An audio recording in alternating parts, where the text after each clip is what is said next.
What was Super Mario Sunshine like before we got to experience it ourselves? Betas in video games are always kind of magical in some way. They are the treasure we crave. I pretty much exist with rose-tinted glasses glued to my face, often remembering my own trips or events in my life more fondly than they probably were. And I think that's what makes the beta of a game that oozes with summer vacation vibes that much more incredible? I don't know. But here we are, 20-something years later, and we're ready to turn back the clock to see how Delfino Plaza evolved in Super Mario Sunshine. I hope you enjoy this quick trip into a world we only saw glimpses of. This is the beta restoration of Delfino Plaza in Super Mario Sunshine. The first time we ever laid our eyes on Super Mario Sunshine was in Spaceworld 2001. After fans waiting eagerly for news or any sort of updates on Super Mario 128, a tropical Mario adventure seemed a bit unexpected, but also very welcome.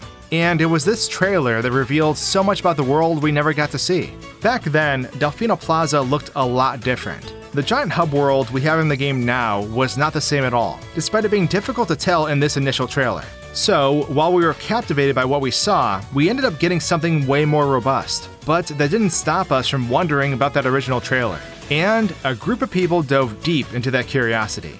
They decided to rewind time and rebuild the world that we lost. So a huge shout out to Tempo and Yoshi2 for leading the charge, with contributions by JoshuaMK, Inkstar, JustGeo123, GamerSubZero, Epicwade, and Thomas. However, there was a problem with this project. The actual assets used in the trailer were pulled from the game, so the only two things available were the trailer itself and a height map.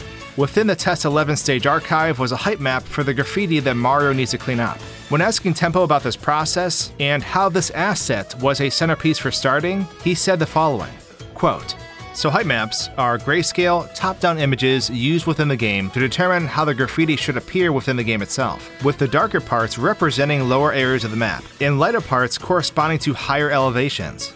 The height map left over in Test 11 in particular is almost identical to the version of the plaza seen at Spaceworld 2001. The height map is already scaled to Mario's size, so in order to use it as a base for a possible recreation, Yoshi2 converted the grayscale image into a 3D model, usable in Blender. Since height maps only need to include any surfaces Mario can stand on, this meant the 3D model would only have things like roofs and floors, no walls or extra detail included. So once the model was usable in Blender, Yoshi2 constructed walls between all the floors and roofs before sending the model to me. Once the stage model was in my possession, the first thing I noticed was that the height map itself doesn't match the version of the stage from Spaceworld 1-to-1. So I immediately made it a priority to correct those inaccuracies, and continue adding missing geometry, such as the fountains and water canal." End quote. Now that a basic model was built and had collision added to it, a dummy texture was applied to the model so it could be tested in-game. And it had worked. For the first time ever, the original Delfino Plaza was playable, and it was quite the incredible accomplishment. Tempo had seemingly stepped into the trailer, but their work was just starting. Textures were up next. However, since textures weren't Tempo's strong suit, he decided to sample and repurpose existing textures from the current version of the game, and the texture choices are honestly pretty accurate. So now the Dollpick Town, which is the name of this area, was a physical location in-engine, but the next step was to make the world feel more alive. Piantas, trees, and Peach were added to the map. Peach normally isn't here, but she served as a placeholder for the scrapped NPC, which was once here called Nico. One of the most incredible additions to this map was the large, chestnut-like character that was originally seen in the trailer. Dubbed as Trampling Stu by the fan community, these files are still largely intact, so adding Stu to the map wasn't too challenging. The place was looking a lot more lively, but the map around it was still barren, and so the next task began. Tempo goes on to explain, quote, "I had to rebuild the rest of the visible island, including the early versions of Rico Harbor, Bianco Hills, Pinna Island, and the airport. Specifically for Bianco Hills, I had to carefully plan out the location in advance to ensure it was accurate to the few bits mixed in with the plaza footage from the Spaceworld trailer. So over the course of the next several days, I hand drew a top-down map of the locale, making sure that any parts that could be clearly seen, such as the early big windmill, were plausible enough to pass for the restoration. Slowly but surely, I reconstructed the entirety of the Spaceworld Isle Delfino, and took many handy progress pics along the way for archival purposes. I had to pull in a few outside textures, such as the tree trunk and leaves textures, as the ones Super Mario Sunshine already had wouldn't suffice. Once the model was fully built, all that was left was adding lighting to the stage, namely, adding shadows to the floor that make Mario shaded when he steps into them. as well as adding vertex painting to the geometry to give it depth and emulate lighting direction from the sun." End quote.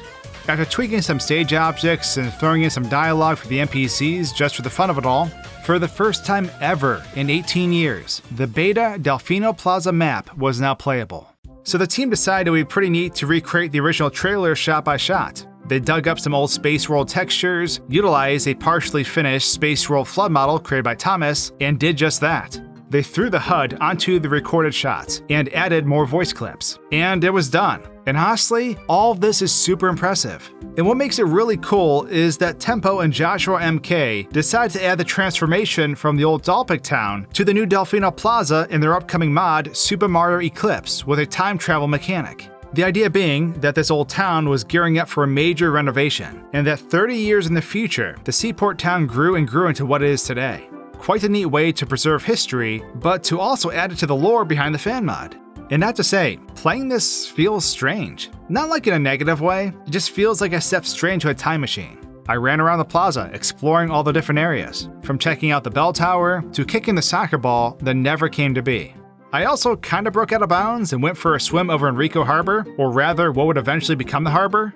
Hunting down the trampling Stu was a bit difficult, because he kept running away, but I was surprised to see that he could be defeated after filling him up with enough water. Eventually his outer shell just explodes, revealing what looks like an eye on top of his head. If we then hop on top of him, he spins around in a defeat animation and spawns a coin. They even remade the dolphin water fountain, which is super cool.